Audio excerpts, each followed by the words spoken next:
안녕하세요. 서울 세계로병원 김지영 원장입니다.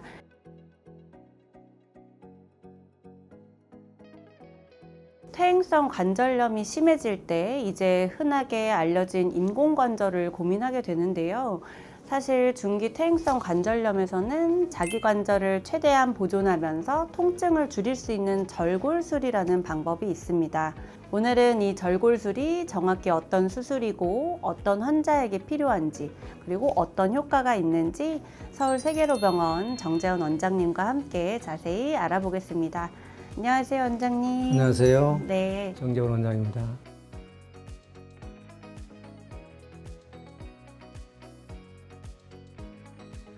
원장님, 수술 이름 자체가 좀 무서운 것 같은데요. 그렇죠. 뼈를 자른다고 하니 저 절골술이 정확히 어떤 수술인가요? 실제로 환자분들이 무서워합니다. 네, 절골술은 오다리가 있는 다리를 교정을 해줘가지고 관절염이 있는 그 무릎 안쪽으로 체중이 덜 가게 하는 수술이에요. 근데 이렇게 말로 하면 굉장히 복잡해서 그림을 보고 한번 설명을 좀 해드릴게요. 그 절골술을 그림으로 이제 설명하고 있는 건데 여기 보면은 무릎이 약간 이제 오로 휘었죠, 오자로. 네. 이렇게 되면은 체중이 이리 많이 집중이 돼요. 그러면 잘 닳아져 가지고 염증도 잘 생기고 더 아프기도 하고 또 악화가 빨라지죠. 그래서 뼈를 이렇게 살짝 금을 내요. 뼈를 자른다 하면 좀 금을 살짝 낸다 이렇게 생각하면 좀 덜 무섭죠. 네. 다 자르는 게 아니고 이렇게 한 1cm 남기고 금을 내서 금을 내면은 이렇게 벌어집니다. 이렇게 벌어지면 이렇게 벌려가지고 이거를 적당한 각도를 맞춰요. 그러니까 이렇게 되면 다리가 좀 펴졌잖아요. 네. 그래서 이렇게 적당한 각도를 벌려가지고 그걸 유지하면서 이렇게 금속 판을 대서 고정을 시켜요. 그럼 이대로 굳으면 교정이 되는 거잖아요. 이 빈 자리는 이게 뼈를 넣어서 이렇게 기다리면은 얘가 뼈가 붙으면 교정이 끝나는 거죠. 그렇게 되면은 이제 아까는 체중이 이쪽으로 이렇게 집중이 되다가 이제 수술이 끝나고 나서 교정이 되면은 이쪽으로 집중이 안 되고 우리 각도를 정할 때 이 안쪽으로는 체중이 덜 오게 살짝 중심이 이쪽을 지나도록 해줘요. 나중에 엑스레이 보면 설명해 드릴 때 그걸 보면 이해가 될 텐데 네. 그렇게 되면 걸어다닐 땐 덜 아프기도 하고 염증도 덜 생기고 덜 악화되고 이게 절골술이에요. 실제 사진을 보고 한번 설명을 좀 해줄게요. 이 환자분은 50대 후반쯤 되신 분인데 다리 중심 축을 잴 때 대퇴 골두, 고관절 중심 여기에서 발목의 중심으로 이렇게 선을 그어서 원래 정상에서는 무릎에서 이 중심을 지나는 거거든요. 근데 안쪽으로 치우쳤잖아요. 이 선의 의미가 뭐냐면은 체중이 이 선을 따라 내려간다 그 말이에요. 안쪽이 그렇잖아요. 달아져 가지고 자세히 보시면은 안쪽이 좀 좁아져 있어요. 관절 간격이 뼈 사이가. 그러면 관절이 달아졌다는 얘기인데 그렇잖아요. 달아지는 쪽으로 체중이 집중이 된다는 얘기죠. 그러면 더 아프고 더 달아지고 빨리 악화되고 그렇죠. 그래서 이런 다리를 이제 아까처럼 이렇게 여기를 살짝 절개를 해가지고 벌려가지고 그냥 쇠를 대주는 거죠. 수술하기 전에 관절 속을 들여다 보아서 확인을 해요. 그리고 염증도 제거해 주기도 하고 연골이 파열됐으면 그것도 다듬어 주기도 하고 여러 가지 수술들을 도움이 될 수술을 해줍니다. 그러다 보니까 이거 뼈가 이렇게 노출이 됐죠. 연골도 막 달아지고 있고 관절염이 아주 심한 상태죠. 밑에 쪽도 이렇게 달아지고 있고 이런 상태에서 아까처럼 수술해 준 거예요. 금을 내서 이렇게 벌려가지고 쇠를 대서 여기가 붙으면 이제 교정이 되는 거죠. 수술 후에 사진을 찍어 보니까 아까는 체중선이 이쪽을 지나다가 이쪽으로 지나가잖아요. 네. 이제 걸어 다니면 체중이 병이 있는 이쪽으로는 덜 가고 바깥쪽으로 이제 가는 거죠. 그래서 이제 장기적으로 일상생활에서도 염증이 덜 생기니까 덜 아프고 악화가 지연되니까 특히 젊은 사람들의 경우에는 이제 인공관절 안 할 수도 있고 하더라도 늦게 하고 이런 효과를 보는 겁니다. 이게 절골술입니다. 사실 그렇게 무서운 수술 아니에요. 그러네요. 듣고 보니까 그런 것 같고요. 네, 아주 좋은 수술이에요. 그럼 이 수술이 모든 환자분한테 가능한 건 아닐 텐데요. 보통 어떤 경우에 이 절골술을 시행을 하시게 되나요? 우선은 첫째로는 오다리가 있는 사람들. 오다리가 없으면 우리 교정술을 할 필요가 없죠. 둘째로는 초기나 중기 관절염에서예요. 아주 말기로 가버리면 인공관절 쪽으로 더 많이 생각을 하고 그리고 나이가 너무 많은 사람들은 안 해요. 이제 의사에 따라 좀 다르긴 한데 젊을수록 더욱 필요로 하고 필수로 해야 되고 한 65세 미만까지는 오다리 있고 비교적 초기나 중기면은 미래의 관절염이 악화되는 것에 대비해서 합시다라고 해요. 이 세 가지 조건. 오다리, 초기나 중기 관절염, 나이가 좀 젊으신 분 하면 해줍니다. 심하지 않은 젊은 나이의 환자가 대상이네요. 그렇지만 심한 오다리의 젊은 환자가 관절염은 아직 초기인 경우에는 사실 보통 수술보다는 약물 치료나 물리 치료를 먼저 해야 될 것 같은데 그런 게 아닌가요? 일반 초기고 젊고 그러니까 무슨 수술을 해. 그냥 약이나 물리치료를 해야 이게 일반 상식이잖아요. 절골술과 퇴행성 관절염은 아니에요. 왜냐하면은 퇴행성 관절염은 점차 심해져 간다. 초기가 됐으면은 점점 심해져 갈 거 아니에요. 그리고 젊은 사람들은 앞으로 살아야 될 기간이 많아요.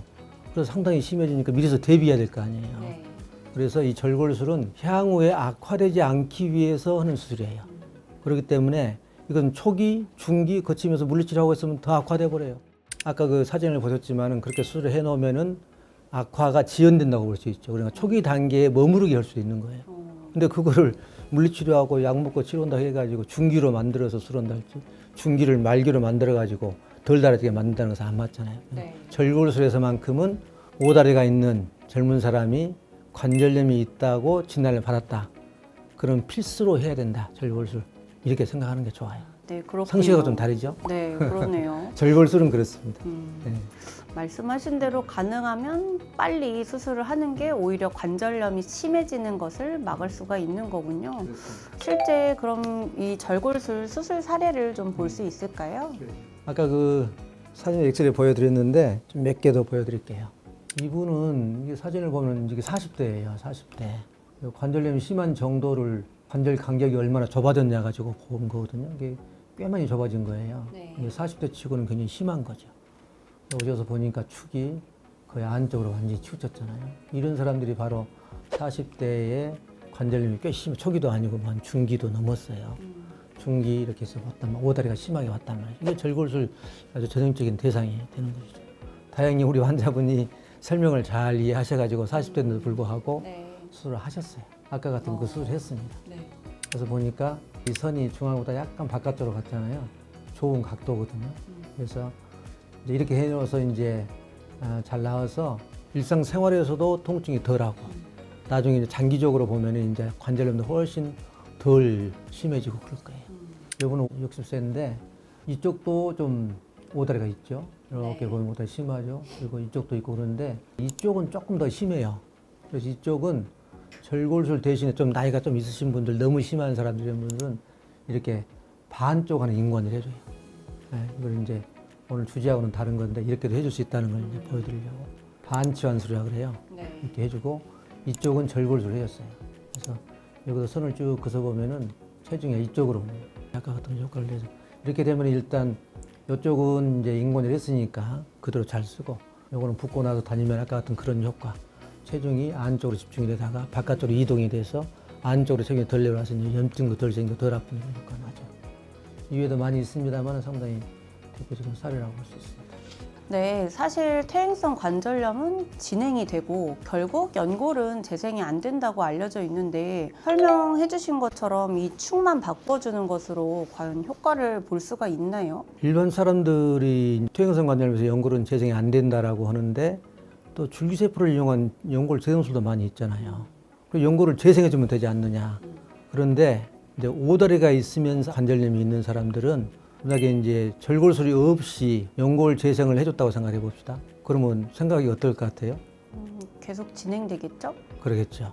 오다리가 있으면 아까 그쪽 체중이 집중된다고 그랬잖아요. 그러니까 정상 연골로 달아졌는데 그 연골 재생을 해가지고 생긴 연골은 정상보다는 못해요. 못한 연골은 100% 달아질 거 아니에요. 그러니까 연골 재생술만 해도 되지 않아요. 그래서 절골술이 먼저예요. 절골술을 해서 그쪽으로 체중이 덜 가서 안 달아지게 만들어주고 그 다음에 이제 부수적으로 연골 재생술을 해준다. 이것은 효과가 있지만은 절골술로 하지 않고 연골 재생술만 해준다는 것은 그건 맞지가 않는 거예요. 아까 설명드린 것처럼. 네. 그리고 보호자 이게 상당히 이해하기 어려운 부분이고 이게 일반적으로 줄기세포를 이용한 연골 재생술 많이 알려져 있잖아요. 언뜻 생각하면 그럴 것 같은데 잘 이해해야 될 부분이에요. 그러면 이 절골술을 할 때 마취 방법은 좀 어떻게 되고 수술 시간은 어느 정도 되는지 이런 구체적인 것도 좀 궁금한데요. 한번 설명해 주실 수 있으실까요? 정형외과에서 하지 수술은 대부분 척추 마취를 하고 하반신 마취를 한다는 얘기죠. 그러고 나서 이제 긴장되고 그러니까 되게 뭐 수면 내시경 할 때처럼 이제 수면 해드리죠. 경우에 따라서는 마취가 이렇게 척추 쪽에서 척뼈가 자라난다 할 줄 해가지고 안 되는 수도 있고 그런 경우는 할 수 없이 전신 마취를 하는데 거의 드물어요. 수술 시간은 대개 뭐 1시간 정도? 처음에 뭐 시작하는 의사들은 좀 더 걸릴 수 있는데 일반적으로 뭐 많이 하시는 분들은 1시간 정도면 되게 끝난다.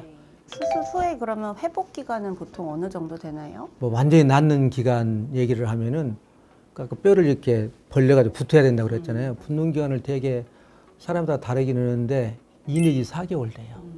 그렇지만 이제 입원하는 기간이나 이런 것은 그렇게 길지 않아요. 입원 같은 것은 뭐 일주일 만에도 할 수 있고 상처는 그렇게 많이 생기지 않으니까 2주에 실빼니까 그때쯤 할 수 있고 되게 부목해서 부목되고 목발 짚고 주의사항 지키면서 활동할 수 있어요. 예. 뼈가 붙는 데 시간은 좀 오래 걸려서 환자분들이 그것이 제일 부담스러워해요. 그렇지만은 이제 그 활동을 할 수 있습니다. 꼼짝 못하고 있는 건 아니고. 관절염 그럼 수술하실 때 이 절골술만으로 보통 충분한가요? 아까 얘기하신 걸로는 이제 다른 수술 치료도 같이 병행할 때가 많다고 하셨는데 한번 그 부분에 대해서도 설명 부탁드립니다. 절골술을 할 때는 1차적으로 관절경 수술을 해요. 관절 속을 들여다봐가지고 관절경을 보면서 뭐 염증도 제거해주고 그다음에 연골이 파열됐으면 파열도 제거해주고 뭐 찌꺼기가 있으면 찌꺼기도 제거해주고 이런 수술을 같이 해줘요. 그리고 이제 관절을 들여다보다 보면은 연골이 닳아지긴 닳아졌는데 어느 연골 부분이 심하게 닳아진 부분이 있을 수 있어요. 우리가 보통 단계로 보면 4단계, 3단계 이런데 이런 부분들은 연골 재생술을 해줘요. 그러니까 절골술과 함께 연골 재생술을 해주는 거죠. 그러면 이제 줄기세포를 이용한 연골 재생술 여러 가지 연골 재생술 방법들이 있는데 이 절골술을 해줘서 더 이상 연골이 닳아지지 않게 만들어주고 그다음에 이미 많이 닳아진 연골은 재생시켜주고 그렇게 되면 더욱더 효과가 좋아집니다. 네. 다양한 치료가 필요에 따라서 좀 함께 사용되기도 하네요. 또 다른 방법으로는 요즘 아까 말씀하신 줄기세포 연골 재생술이 되게 많이 알려져 있는데요. 이 달아있는 연골을 줄기세포를 이용해서 연골 재생술을 하면 뭐 연골을 실제로 재생시키고 염증도 줄이고 되게 좋을 것 같은데 실제로는 어떤가요? 오다리가 없는 관절염에서는 줄기세포를 이용하거나 뭐 다른 방법으로 연골 재생술을 시도해도 좋습니다. 그런데 오다리가 있는 경우에는 항상 절골술과 함께 연골 재생술을 시도해 줘야지 일거양득의 효과를 노릴 수 있다고 생각하면 될 것 같아요. 상당히 중요한 부분이에요. 그런데 이제 어떤 분들은 절골술을 하면서 연골 재생술을 안 하시는 분들도 많아요. 근데 이제 제가 생각하기에는 관절 연골이 심하게 닳아진 곳에서는 연골 재생술을 해주는 게 당연히 좋다고 생각해요. 그렇군요. 절골술을 그러면 고민하시는 환자분들께 특별히 또 해주고 싶은 말씀이 있으실까요? 제일 중요한 게 이 절골술은 초기, 중기 기다렸다 하는 게 아니고 오다리가 있으면서 관절이 발견이 되면 바로 해주는 게 좋다. 꼭 좀 기억해 주시면 좋겠고 무릎이 장기적으로 이렇게 아프게 되면은 특히 관절염 같은 경우에는 시간이 지나면 점점 악화되잖아요. 이걸 방치하게 되면은 초기를 이렇게 중기로 만들어 오고 중기를 말기로 만들어 오는 일이 벌어지기 때문에 항상 무릎이 오랫동안 아프다. 여러 번 드리는 말씀인데 또 물이 찬다. 이렇게 되면 꼭 관절염을 의심해서 병원과 진찰을 해봐야 돼요. 그래서 오다리, 관절염, 젊고 그러면은 절골술 이렇게 하면 좋아요. 오다리 플러스 관절염 플러스 나이 젊고 이퀄 절골술 하는 게 좋다. 이렇게 이해하시면 좋을 것 같아요. 이거는 확실히 좀 오늘 기억이 남는 것 같은데요. 이렇게 말씀하신 경우에 해당하실 때는 망설이지 말고 관절을 위해서 일단은 용감하게 결정하시고 절골술에 대해서 진료보시면 될 것 같습니다. 그러면 이 절골술을 하면 이후에 관리는 보통 어떻게 좀 해야 할까요? 되게 이제 많은 사람들이 해본 결과 보면은 절골술은 참 믿을 만한 술이다 이런 생각이 들어요. 물리적인 축을 바꿔준 거잖아요. 그렇죠? 그럼 그거 거짓말 안 하죠. 물리학은 거짓말 안 하죠. 그래서 효과가 좋습니다. 바깥쪽으로 살짝 이렇게 체중이 가게 만들어주는 각도 수술 때 그것이 지켜져야 돼요. 그것이 안 되고 부족하다 그러면 그 효과가 적어요. 그러나 분명히 효과는 좋습니다. 연골 재생까지 잘 되면 그야말로 일거양득 아주 좋죠. 그런데 하나 알아두셔야 할 게 절골술도 완치하는 건 아니에요. 완치하는 건 아니기 때문에 꾸준하게 관리해 줘야 돼요. 그래서 뭐 등산, 뭐 달리기, 뭐 만보 걷기, 이렇게 무리한 활동 안 하기. 이제 관절에 충격을 줄여줘야 된다는 거죠. 같은 걸음을 걸어도 체중이 무거우면 충격이 많이 가니까 체중 줄이기. 그 다음에 근육이 강하면은 관절이 튼튼해져서 활동해도 좋을 뿐만 아니라 체중도 이렇게 좀 근육이 흡수해져요. 근력 운동을 꾸준히 하셔야 돼요. 그런 식으로 쭉 관리를 해 나가야 된다. 했으니까 내가 지금 좋으니까 이제 됐다 이게 아니고 그렇지만은 아직 완치한 건 아니니까 또 앞으로 심해질 수도 있으니까 꾸준히 관리해 나가야 된다. 이런 생각하는 게 중요할 것 같습니다. 네. 수술 후에도 이제 지속적인 관리가 중요하다는 거 오늘 기억해야 될 것 같고요. 오늘은 서울 세계로병원 정재호 원장님과 함께 절골술, 즉 오다리 교정술 또는 이제 근위 경골 절골술에 대해서 이야기해 보았는데요. 무릎이 아프다고 무조건 인공관절만 생각할 필요는 없습니다. 내 관절로 오래 건강하게 지낼 수 있도록 조기 진단과 여러 가지 맞춤형 치료가 있으니까요. 망설이지 말고 진료를 보러 가셔야 될 것 같아요. 오늘 영상이 도움이 되셨다면 구독과 좋아요 부탁드리고요. 오늘도 영상 시청해 주셔서 감사합니다. 감사합니다.